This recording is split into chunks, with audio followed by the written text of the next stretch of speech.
about how to effectively study from home and just giving you guys some study tips that you can use when you're studying from home, as it's obviously a little bit different than when we were actually going to school and doing work from in school and at home at the same time.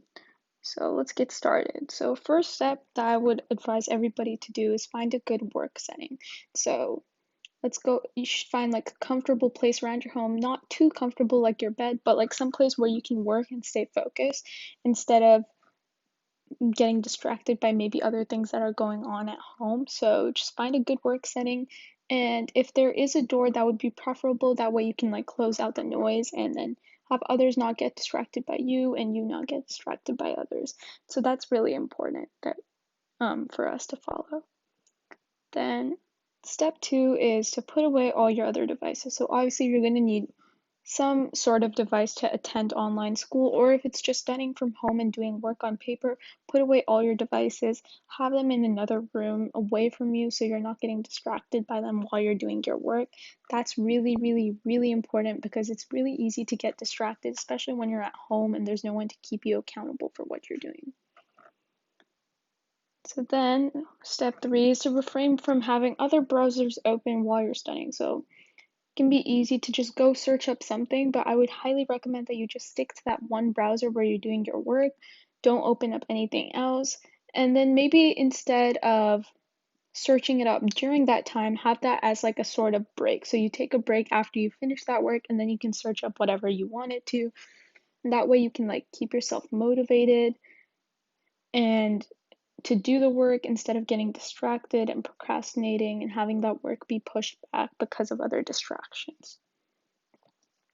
And so then also you should make sure that you're keeping some kind of timetable to keep yourself on track because now you're the only one holding yourself accountable. So it'd be really helpful if you have some kind of planner or just like some sheet where you can write down what you have to do for the day.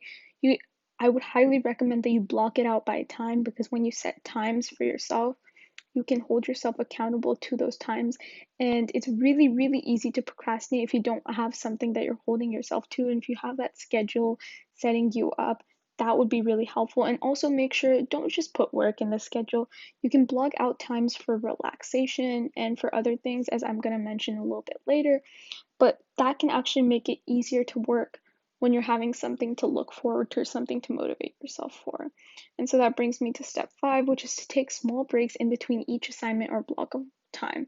So since you're sitting all by yourself and just doing the work, it's really easy to get distracted right now, especially because we're all indoors and we're not able to go outdoors at this time.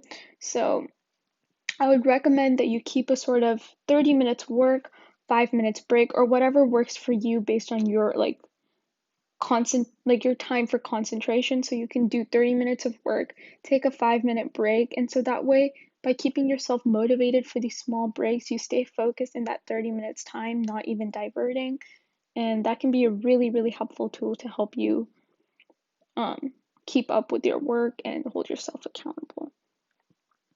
And so that's all I have for you guys today. I hope everything goes well, you guys are able to study effectively from home.